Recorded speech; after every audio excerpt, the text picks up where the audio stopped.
네, 9월 23일 멤버십 라이브 시작하도록 하겠습니다.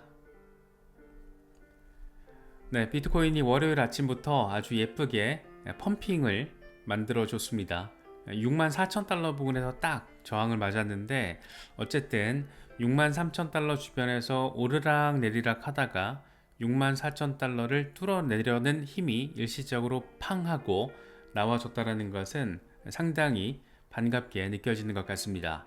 지금 20일 지수이동 평균이 6200달러 부근, 50일 단순이동 평균이 59,200달러 부근, 다시 말해서 지금 비트코인은 두 개의 이동 평균 위에서 지지를 잘 받아주고 있고 급기야 1차 박스권 상단 저항에 대한 돌파 테스트를 아주 예쁘게 시도한 모습도 포착되고 있다. 이렇게 정리할 수 있는 상황입니다.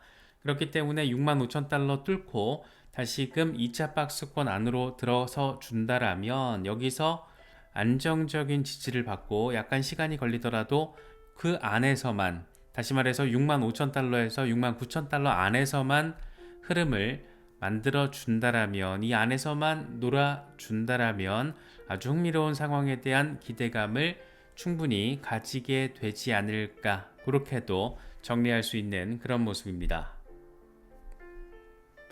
공포 탐욕 지수는 하루 전보다 2포인트 빠진 50을 기록하면서 중립 단계가 이어지고 있습니다.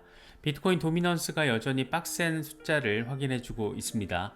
58% 수준이라서 2021년 3월 이후 지금 가장 높은 시장 지배력을 확인해주고 있습니다.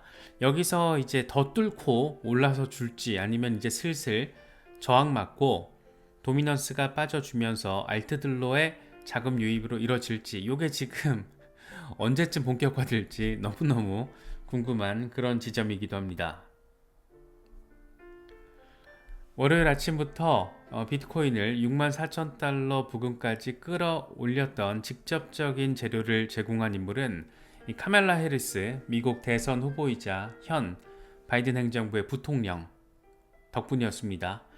뉴욕에서 자선 모금 행사에 참석을 했는데 대놓고 암호화폐 산업에 대해서, 그리고 AI 산업에 대해서, 다시 말해서 혁신 산업에 대해서 지지하겠다라는 멘트를 날려준 겁니다. 대통령에 내가 당선이 된다면 디지털 자산과 같은 혁신 기술을 장려할 것이다. 기회 경제 구축을 위해서 중소기업, 대기업, 창업자를 한 곳에 모을 것이다. 이들과 미국의 미래에 투자하기 위해서 협력을 할 것이다. 인공지능과 디지털 자산과 같은 혁신 기술을 장려하는 동시에 소비자와 투자자를 보호할 것이다. 이렇게 직접적으로 멘트를 날려줬습니다. 민주당 대선 후보로서 암호화폐에 대한 공개적인 지지 의사를 밝힌 게 이번이 처음이죠.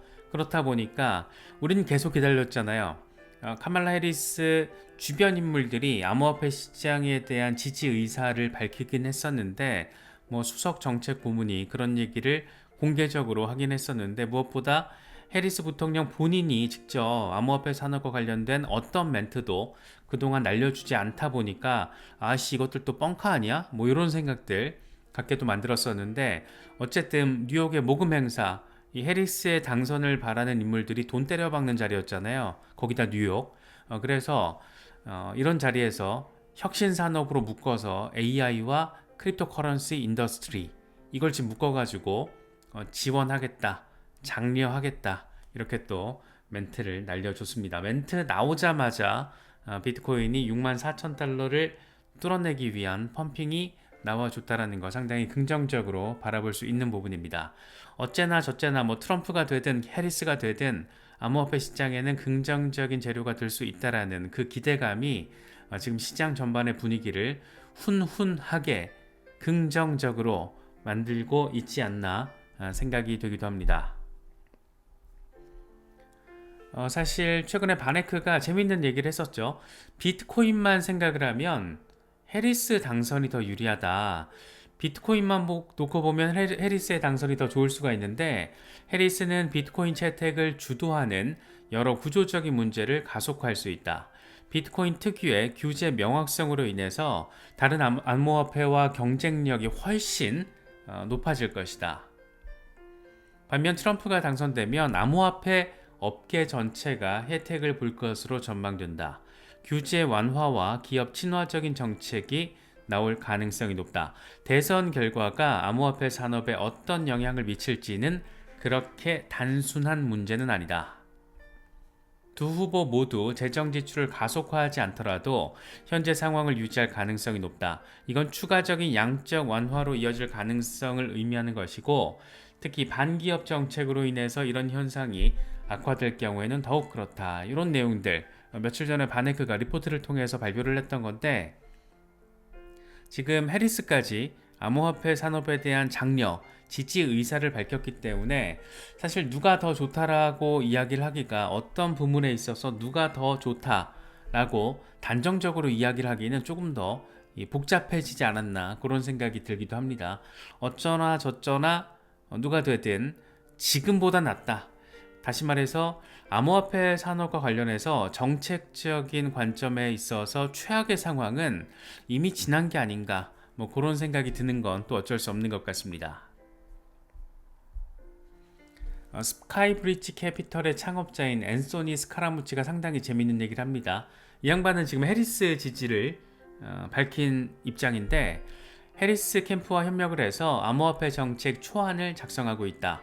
해리스는 조만간 암호화폐와 관련된 토론에 참여할 것인데, 민주당이 반암호화폐 인사 엘리자베스 워렌 상원 의원과 갠슬러 SEC 위원장으로부터 거리 두기를 시도하고 있다. 이렇게 멘트를 날려줬습니다. 아시는 분들 아시겠지만 앤소니 스카라무치는 트럼프 행정부가 들어서고 나서 그때 통신국장인가 그런 직책으로 잠깐 백악관에 들어갔다가 3주인가 4주인가 얼마 못 버티고 나왔어요. 그러면서 자기 커리어 인생에 있어서 최악의 선택이었다, 이런 얘기를 하면서 트럼프 쪽과는 이 결이 맞지 않았던 그런 후회성 멘트를 날리기도 했었는데, 어쨌든 이번에 해리스에 대한 민주당에 대한 지원 의사를 밝히면서 이렇게 정책 초안을 함께 작성하고 있다라는 긍정적인 멘트를 날리기도 했었는데, 그 직후에 지금 해리스가 장려, 지지 이 선언을 해버린 겁니다. 상당히 재밌는 그런 그림인 거죠. 스카라무치가 이런 멘트를 또 싱가포르 토큰 포스트에서 밝히기도 했습니다. 현재 미국의 암호화폐 산업은 올바른 방향으로 나아가고 있고 그동안 상당한 진전을 이뤘다. 앞으로 스테이블 코인과 암호화폐에 대한 긍정적인 법안과 명확한 규제 프레임워크가 마련될 수 있을 것이다. 해리스가 당선이 되면 암호화폐 친화적인 정책 스탠스를 보일 것이고, 또 스테이블 코인, 암호화폐에 대한 긍정적인 법안, 이런 것들을 통해서 규제 명확성이 굉장히 뚜렷해질 거야. 바이든 행정부 때와는 다를 거야 라는 얘기를 하고 있는 거죠. 사실 여기서 얘기 다 한 거예요. 엘리자베스 워렌과 갠슬러와 민주당이 거리두기를 하고 있다. 지금 사실 트럼프가 쏘아올린 이 비트코인 친화적인 대통령, 이 컨셉을 통해서 트럼프가 의외로 또 선전을 하기도 했었잖아요. 그런데 해리스가 이거를 가만히 멍 때리고 바이든 행정부의 스탠스를 이어갔다 하면 그냥 또 박살날 수 있겠구나, 이런 위험 심리, 위협감이 충분히 들었을 것이고, 그렇기 때문에 부통령으로서, 바이든 행정부의 부통령으로서 엘리자베스 워렌과 갠슬러와 짝짝꿍을 맞췄던 원팀임에도 불구하고 이제 슬슬 거리두기를 하면서 스탠스 전환을 하고 있는 거죠. 사실 이거는 해리스가 진짜 혁신 산업을 부흥시키기 위한 진심이라고만 또 해석하기도 어려울 수는 있잖아요. 하지만 그 속내까지는 명확히 우리 입장에서는 알기는 어렵고, 다만 공개적으로 선거 자금을 모금하는 자리에서 AI 그리고 크립토 인더스트리를 지원하고 장려할 것이다, 이런 멘트를 날린 건 어쨌든 현실이 됐고 이 팩트가 됐기 때문에 해리스가 당선되더라도 지금보다는 충분히 나아질 수 있는 그런 기대감이 시장에 들어오게 될 것이다. 이미 살짝 들어왔고, 시간이 지나면서 얼마나 이런 스탠스를 구체적으로 만드느냐에 따라서 재밌는 상황이 펼쳐질 수도 있을 것이다. 그래서 결과적으로 크립토커런시 투자자 입장에서는 트럼프가 당선되든 해리스가 당선되든 흥미로운 상황을 기대해 볼 수 있는 그런 상황이 마련이 됐다. 이렇게 정리할 수 있을 것 같습니다. 어, 해리스 멘트가 나오고 나서 폴리마켓 들어가 봤더니 해리스가 트럼프를 5%포인트 리드하고 있는 것으로 나타났습니다. 이 폴리마켓에서 지금 이걸 한다라는 게, 투표에 참여한다라는 게, 다시 말해서 베팅을 한다라는 게 기본적으로는 암호화폐 투자자의 가능성이 매우 높잖아요. 그런데 지금 해리스가 우세를 보이고 있다는 거는 상당히 재미있게 느껴지는 그런 부분이 아닌가 생각됩니다. 전반적으로 일단 정치적인 불확실성이 여전히 남아있긴 하지만 대선이 끝나지 않았으니까 그럼에도 불구하고 크립토커런시 투자자 입장에서는 불확실성 자체가 상대적으로 옅어진 건 분명하죠. 어쨌든 해리스가 암호화폐 산업에 대한 지원 의사를 밝혔기 때문에, 여기다가 계절적으로도 굉장히 의미 있는 시점으로, 또 반감기 주기에 맞춰서도 의미 있는 시점으로 지금 진입하고 있다라는 게 저는 더 재미있게 느껴지는 것 같기도 합니다. 분석가 퀸텐은 평균적으로 비트코인 주기는 반감기 170일 뒤에 시작이 됐다. 그리고 나서 반감기 480일 뒤에 최고점을 찍었다. 지금 현재 반감기 155일이 지났다. 그래서 이번 사이클 반감기 랠리 곧 시작될 가능성이 평균적인 관점으로 바라봤을 때는 상당히 높다. 이런 얘기를 하고 있죠. 그래서 얼추 보름 정도 뒤면 언제다? 10월이다. 그래서 10월 계절적으로 4분기 암호화폐에 있어서 긍정적인 시기, 이런 계절적인 요인과 반감기 사이클, 여기에다가 정치적인 불확실성까지 어느 정도 상대적으로는 완화되고 있는 모습, 경제적인 불확실성, 물론 금리 이슈가 긍정적으로 시장에 해석되긴 했지만 사실 경기 침체 우려라는 게 사라지거나 그런 게 아니고 여전히 진행형이기 때문에 이게 또 언제 어떤 식으로 시장을 덮칠지는 또 알 수가 없습니다. 그래서 막연하게 멍 때리면서 기대감만 갖기에는 또 우려점이 될 수도 있겠지만, 지금 현재 상황만 놓고 본다라면 이전 한 달 전, 두 달 전과 비교했을 때 상대적으로는 기대 포인트가 조금 더 늘어난 게 아닌가, 그렇게도 바라볼 수 있을 것 같습니다. 인컴샤크도 비슷한 얘기를 합니다. 이건 지금 비트코인 일간 차트인데, 펌토버 10월이 펌핑 날 거라는 걸 이렇게 또 조어를 했죠. 펌토버의 가장 큰 매력은 거의 매번 덤핑이 발생하고, 이로 인해서 모든 사람들이 펌토버가 일어나지 않을 거라고 확신을 한다는 점이다. 곰들이 들뜬 모습을 보면 더 큰 투자를 단행하게 된다. 펌토버에 대해서 확신을 하게 된다라는 얘기를 하고 있는 거죠. 펌토버 따위 없어. 얼마나 끔찍해. 덤핑 나오니까. 그래서 다 팔아버리고 이제 우리는 0을 향해서, 제로를 향해서 나아가게 될 거야. 그런데 사람들이 다 이런 곰 심리에 딱 사로잡혔을 때 10월로 접어들면서 펌토버가 실제로 나타난다는 거죠. 이번에도 빠졌다가 갈 거라는 얘기를 지금 하고 있는 겁니다. 상당히 흥미진진한 시기가 펼쳐질 수 있으면 아주 많이 좋겠다, 그런 생각이 드는 것은 꼭 기분 탓만은 아닌 것 같습니다. 특히나 9월이 계절적으로는 마이너스를 보일 때가 많았잖아요. 그런데 이번 9월은 연준의 금리 이슈로 인해서 이미 플러스로 지금 자리하고 있는 상황입니다. 그래서 지금 상황만 유지가 되면 플러스로 9월을 마감을 하게 되는 거예요. 그런데 역사적으로 9월이 플러스로 마감이 되면 항상 4분기가 흥미로웠다라는 거예요. 2015년 같은 경우에는 9월이 플러스로 마감하고 4분기에 81% 상승했고, 2016년 같은 경우에는 9월 플러스로 마감하고 4분기에 58%, 2023년 지난해 같은 경우에 4분기 재밌었죠.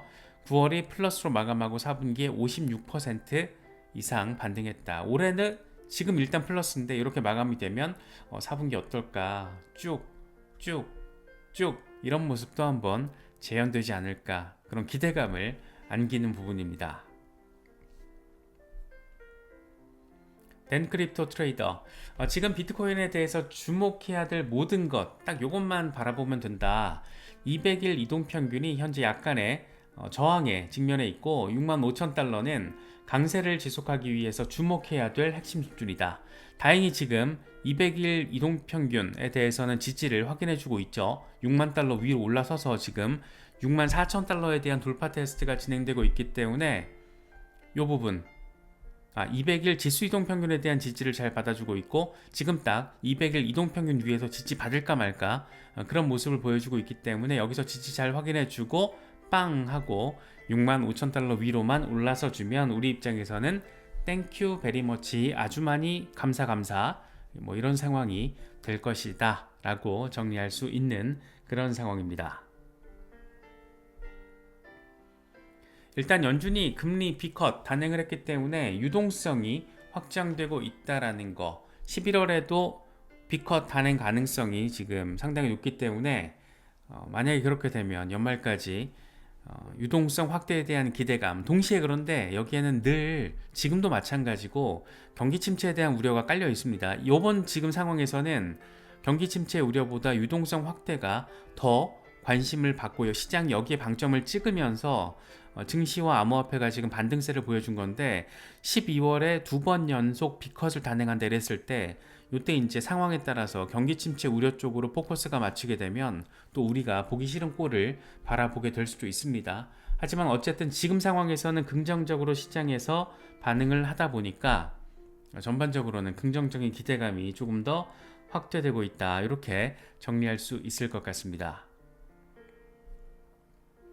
이번 주 후반에도 지금 주요 데이터들이 줄줄이 발표를 앞두고 있습니다. 먼저 9월 26일 밤 9시 반 한국 시간으로 GDP 확정치가 발표가 됩니다. 그래서 2분기 GDP 확정치가 지금 잠정치 수준으로만 나와주면 속보치보다 경기 상황이 좋았다.